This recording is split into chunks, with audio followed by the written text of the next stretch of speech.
मैं रुपेश कुमार आप सभी विद्यार्थी गणों का हार्दिक स्वागत करता हूं। आज के इस वीडियो में बहुत ही बेहतरीन तरीके से मैं फिजिक्स का वर्ग दशम फिजिक्स विषय है भौतिकी का पार्ट 1 लेसन 1 प्रकाश का परावर्तन रिफ्लेक्शन ऑफ लाइट लेकर के आ रहा हूं। तो चलिए हम शुरू करते हैं फिजिक्स का लेसन 1। हाँ तो चलिए यहाँ पे आपका भौतिकी विषय है वर्ग दशम, ठीक है। आइए शुरू करते हैं हम लोग। पाठ का नाम है प्रकाश का परावर्तन रिफ्लेक्शन ऑफ लाइट, ठीक है। तो सबसे पहले हम ये जानेंगे यहाँ दो चीज, एक तो प्रकाश और परावर्तन। सबसे पहले किसी भी पाठ को समझने से पहले यदि हम उस पाठ के जो अर्थ है उस पाठ के अर्थ को स्पष्ट कर ले तो हमें सारा पाठ ही समझ में आने लगता है। इसलिए सबसे पहले पाठ का जो नाम है उस नाम को सबसे पहले आप स्पष्ट रूप से समझ लें। देखिए यहाँ पे प्रकाश जिसके बारे में भी चर्चा होगी, ठीक है। का क्या है? संबंध कारक का एक चिन्ह है, ठीक है, जिसका संबंध है, इस प्रकाश का संबंध है किससे? परावर्तन से, या फिर परावर्तन का संबंध किससे है? प्रकाश से। दोनों आपस में संबंधित है, ये संबंध को जोड़ता है, ठीक है। परावर्तन का अर्थ होता है लौट कर पीछे आना, लौट कर पीछे आना, ठीक है। तो प्रकाश, सबसे पहले बात करते हैं हम प्रकाश का, इसका प्रकाश का। यहां पे प्रकाश क्या होता है?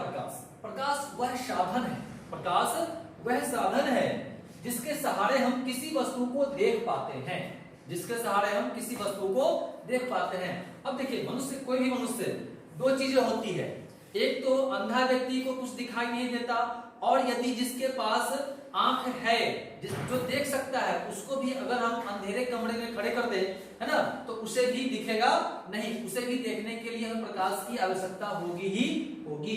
इसलिए कहा जाता है कि बिना प्रकाश के हम किसी भी चीज को देख नहीं सकते हैं। तो चलिए प्रकाश, यदि हम कह सकते हैं कि प्रकाश वह कारक है जिसकी सहायता से हम किसी वस्तु को देख पाते हैं, ठीक है। तो चलिए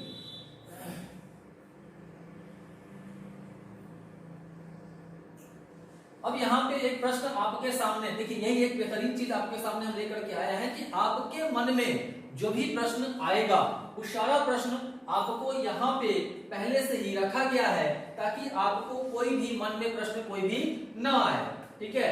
तो चलिए सबसे पहले आपका प्रश्न आ सकता है, यहाँ पे समस्यात्मक प्रश्न क्या आ सकता है कि जैसे आप पूछे कि सर हम किसी वस्तु को कैसे देख पाते हैं। अभी तो आपने सर बताया कि सर जो जिसका ज्ञान हमें आंखों द्वारा होता है, आंखों द्वारा होता है, अर्थात कहने का मतलब यह है कि प्रकाश वह साधन, इससे पहले आपने प्रकाश का परिभाषा जाना कि प्रकाश वह साधन है जिसकी सहायता से हम किसी वस्तु को देख पाते हैं। तो हम जो देख पाते हैं, इसी को देखने की जो यहाँ पे क्रिया है, ठीक है, इसी चीज को आपके मन में प्रश्न ये उठ सकता है कि सर आखिर किसी चीज को हम कैसे देख पाते हैं, ठीक है।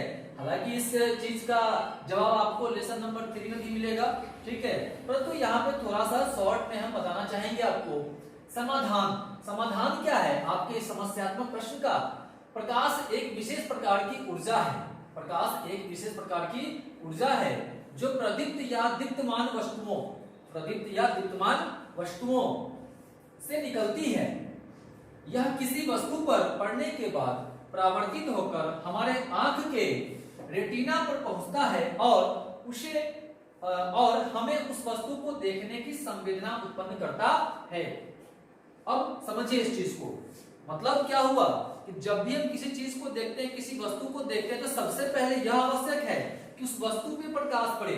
जब उस वस्तु पे प्रकाश पड़ेगा तो उससे परावर्तित किरणें हमारे आंख पे आती है। आंख पे कहाँ? रेटिना पे। कहाँ पे? रेटिना पे। वहीं पे प्रतिबिंब बनता है। कैसा बनता है? उल्टा बनता है। लेकिन हमारे मस्तिष्क की संवेदना होती है कि हम किसी वस्तु को सीधा देखें, तब जाकर के हम किसी वस्तु को देख पाते हैं। तो ये थी देखने की क्रिया, जो आगे हम लेसन नंबर 3 में भी ढेर सारा इस पे चर्चा करेंगे, ठीक है।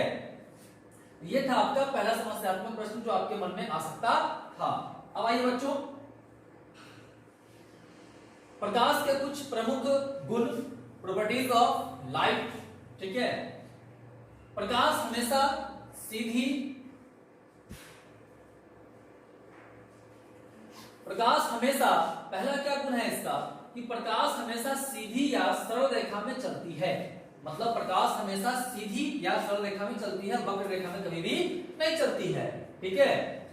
दूसरा, प्रकाश एक ऊर्जा का रूप होता है, जो इससे पहले भी हम चर्चा किए हैं कि प्रकाश एक ऊर्जा का रूप होता है।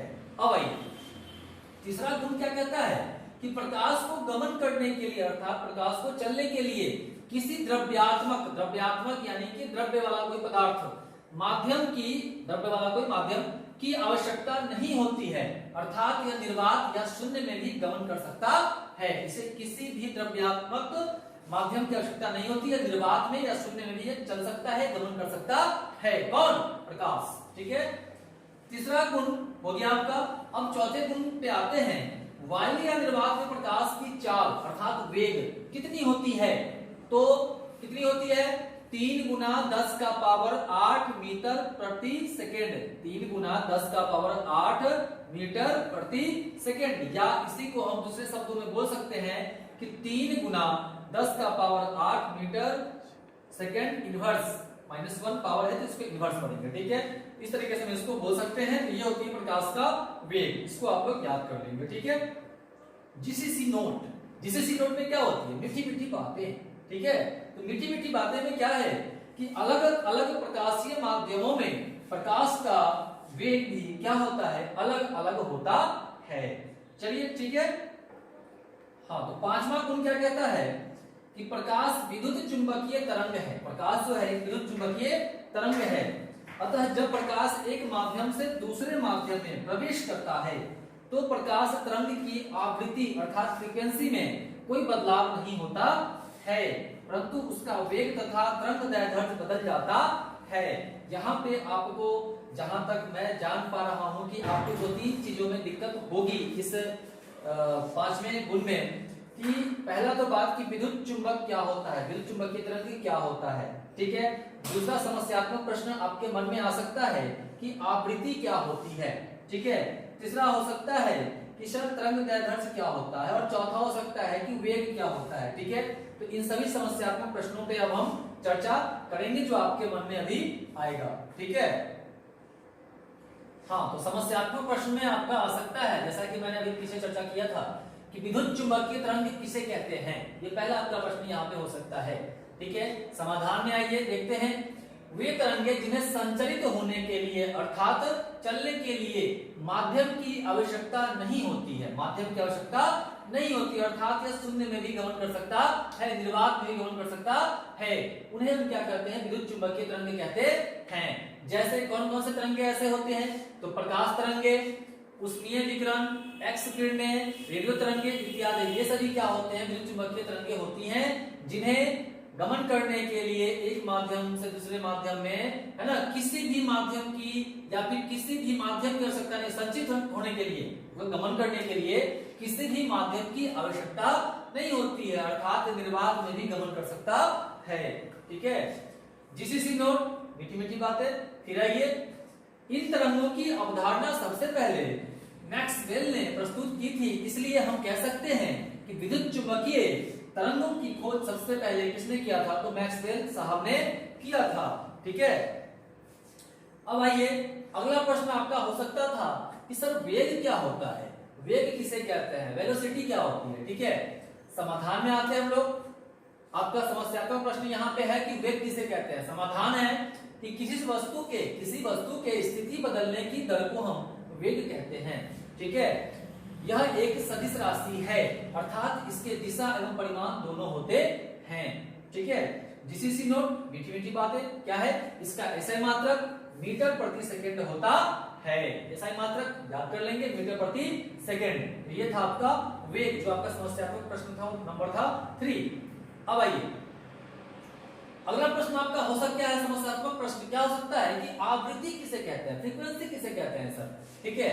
समाधान में आते हैं हम लोग। कोई आवृत्ति घटना यानी बार बार दोहराई जाने वाली घटना इकाई समय में जितनी बार घटित होती है, ठीक है, उसे हम क्या कहते हैं? उसे उस घटना की आवृत्ति अर्थात फ्रीक्वेंसी कहते हैं। ठीक है। आवृत्ति की इकाई हर्ट्ज होती है, हर्ट्ज। ठीक है। साइकिल्स प्रति सेकंड इसको बोलते हैं, ये होता है। अब यहाँ नीचे देखिए एक फिगर आपको दिख रहा होगा, यही आपका फ्रीक्वेंसी। इसी तरह से क्या होता है? ये आवर्त चलता रहता है। ठीक है, तो विभिन्न आवृत्तियों की तरंगे यहाँ पे आपको दिखाई दे रही हैं। ठीक है, तो ये था आपका आवृत्ति। अब आइए हम लोग चर्चा करते हैं। अगला प्रश्न आपका हो सकता है, समस्यात्मक प्रश्न क्या हो सकता है कि तरंग दैर्ध्य किसे कहते हैं। ठीक है, समाधान, कोई साइन आकार की तरंग, आगे एक फिगर आएगा समझ जाएंगे साइन आकार का तरंग क्या होता है, जितनी दूरी के बाद अपने आप को पुनरावृत्त करती है अर्थात रिपीट करती है, उस दूरी को उस तरंग का तरंग दैर्ध्य कहते हैं। अभी चर्चा होगी, आगे फिगर दिखाएंगे आपको हम। जीसीसी नोट, मीठी मीठी बातें। दीर्घ मतलब होता है लंबा, से दैर्ध्य बना है। दीर्घ से लंबा, दीर्घ जो कि लंबा के बराबर होता है, ये दैर्ध्य उसी से बना है। अगला क्या है नोट कि इसे ग्रीक अक्षर लैम्डा द्वारा निरूपित किया जाता है। ग्रीक अक्षर लैम्डा का ये है ना चिन्ह है, संकेत है, इसी के द्वारा हम क्या करते हैं, इसे निरूपित करते हैं। अगला है जीसीसी नोट, मीठी मीठी बातों में, इसका एसआई मात्रक एंगस्ट्रॉम होता है या फिर एक एंगस्ट्रॉम बराबर होता है 10⁻⁻10 मीटर। कहीं कहीं आपको इसका एसआई मात्रक मीटर भी दिखेगा तो वो भी सही है।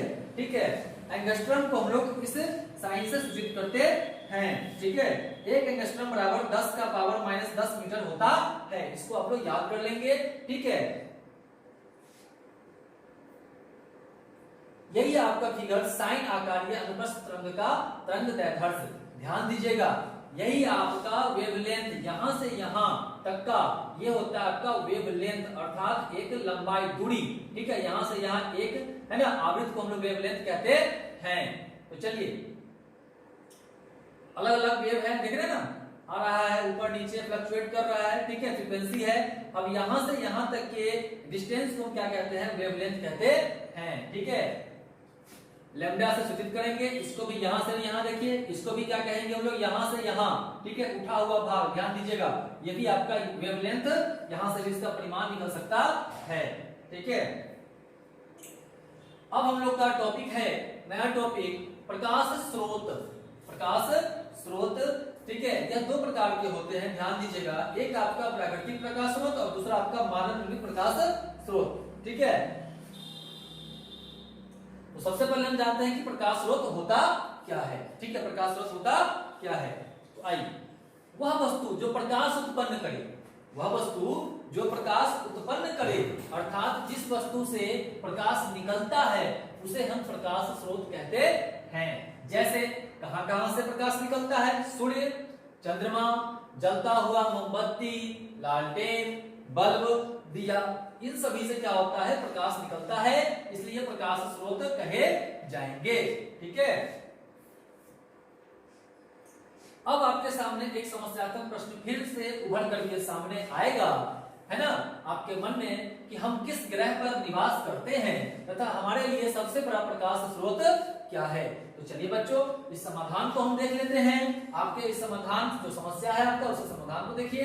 हम पृथ्वी ग्रह पे निवास करते हैं। हम किस ग्रह पे निवास करते हैं, पृथ्वी ग्रह पे निवास करते हैं तथा हम पृथ्वी वासियों के लिए सूर्य प्रकाश का सबसे बड़ा स्रोत माना जाता है। सबसे बड़ा स्रोत ही कौन है, सूर्य है हमारे लिए, हम पृथ्वी वासियों के लिए प्रकाश का सबसे बड़ा स्रोत कौन है, सूर्य है।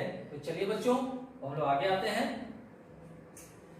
अब हम लोग जानते हैं प्राकृतिक, इससे पहले आपने जाना था स्ट्रक्चर देखा था वहां पे आपने कि प्रकाश स्रोत दो प्रकार के, मानव निर्मित और प्राकृतिक। तो सबसे पहले हम जानते हैं प्राकृतिक प्रकाश स्रोत क्या होते हैं। ठीक है, नाम से स्पष्ट है, प्राकृतिक प्रकाश स्रोत जो प्रकृति से प्राप्त हुआ हो, इससे प्रकृति से प्राप्त हुआ हो। ठीक है, तो ऐसा प्रकाश स्रोत जो हमें प्रकृति द्वारा उत्पन्न होने से प्राप्त हुआ है उसे हम क्या कहते हैं, प्राकृतिक प्रकाश स्रोत कहते हैं। जैसे कहां से, सूर्य, तारे, सब क्या प्राकृतिक प्रकाश स्रोत है, प्रकृति द्वारा हमें मिला है। ठीक है, ये किसी मानव ने नहीं बनाया, ये प्रकृति द्वारा हमें क्या हुआ है, मिला है। अब मानव निर्मित, नाम से स्पष्ट है, मानव निर्मित, जिसका मानव ने निर्माण किया है ना, वह प्रकाश स्रोत के बारे में चर्चा करेंगे। तो ऐसा प्रकाश स्रोत जो हमें मानव द्वारा निर्माण होने से प्राप्त हुआ है उसे हम मानव निर्मित प्रकाश स्रोत कहते हैं। जैसे जलता हुआ मोमबत्ती, मोमबत्ती मानव ने बनाया है, बल्ब मानव ने बनाया है, लालटेन मानव ने बनाया है, टॉर्च मानव ने बनाया है ना, दिया मानव ने बनाया है। तो ये था आपका मानव निर्मित प्रकाश स्रोत। ठीक है। हमारे तो बच्चों ये था आज का मुख्य टॉपिक। आगे फिर इस पार्ट में आगे का टॉपिक अब हम लोग का होगा, ठीक है। अगले वीडियो में आप इसे देख पाएंगे। इस वीडियो को आप हमारे YouTube चैनल से भी देख सकते हैं, वहां पे आप लाइक करें और सब्सक्राइब करें। धन्यवाद। स्वस्थ रहें और सुरक्षित रहें, यही हम आपसे उम्मीद करते हैं। जय हिंद, जय भारत।